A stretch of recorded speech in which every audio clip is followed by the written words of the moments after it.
believe, as Dr. Ross does, that we're still in the seventh day now?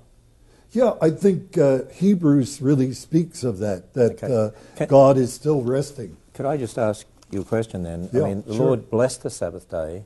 He sanctified it. If we're still in it now, I find it very hard to believe that a world full of evil as we see it, with all the death and suffering and children dying, starvation, that God would call that a blessed, sanctified day.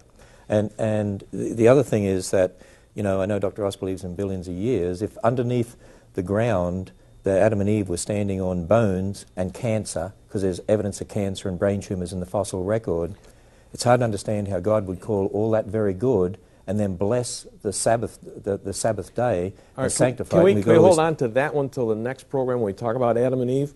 And let's finish up this thing on. Well, I'd like to address the one-day issue you brought up, that one day defines a 24-hour period, because we see that same phrase not just in Genesis 1:5, we see it in Zechariah 14:7, where one day now is referring to the day of the Lord, which all Bible interpreters agree is a long period of time. So I don't think we can use the one-day formula. Well, Zechariah 14:7, actually, if you read in context, is talking about before that, it talks about that day when Jesus descends and stands on the Mount of Olives. Now, he's not going to do that slowly over millions of years. He's going to do that in one day. And I think in context, you can say there that there's the word day being used in a prophetic sense, but it's talking about a particular day. There is a particular day when Jesus will return. But if you look at Zach 14 in context, it's clearly dealing with the day of the Lord, which is a long period of time. And if you go and read the initial bit before that, before 14:7, it talks about the day. There's that day, unique day, it says,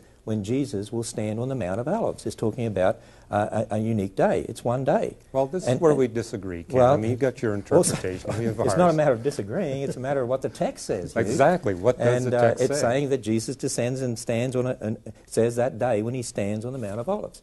And then, you know, the other exception I know you bring up is Hosea 6:2, right, where it says 2 days and 3 days. But every commentator I've looked up talks about the fact that that's an example of synonymous parallelism, which you see in that sort of writing. And that actually what it's talking about is the restoration of Israel. And it's saying, it's using a literal word day. See, if you're going to use something in a metaphorical sense, or something like that, it has to have a literal meaning first.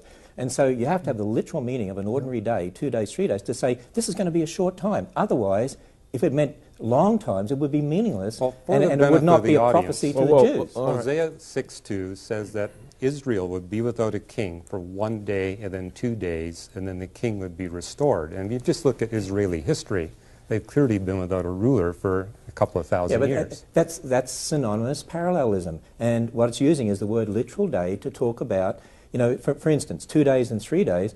Well, if you could be talking about the restoration in regard to the temple, the wall, the temple, I mean, the captivity for 70 years. It was a short time. It was a promise. It was a promise to them. And so it's using a literary device using literal days. Is that Ken, not right, Dr. I think Kaiser? what we're seeing here... I give points to Hugh on that one, Ken, because Yom, the day of the Lord, Yom Yahweh is the expression there. It has a whole complex of events. Sure, it is the coming back of the Lord on the Mount of Olives, but that's not the only one. Mm-hmm. So there is a point action there, but there also is a linear action too. Yeah, and in the same way here with the exactly Hosea true. 6, 2, and 3, there is a speaking under the terms of day with a number along with it, which is what you asked for. And here it's embodying the whole history of Israel. So I think we're on the same side at that point. You're saying, that a number with the word day can't really be determinative because we've got two instances, one in Hosea and one in Zechariah, where they embody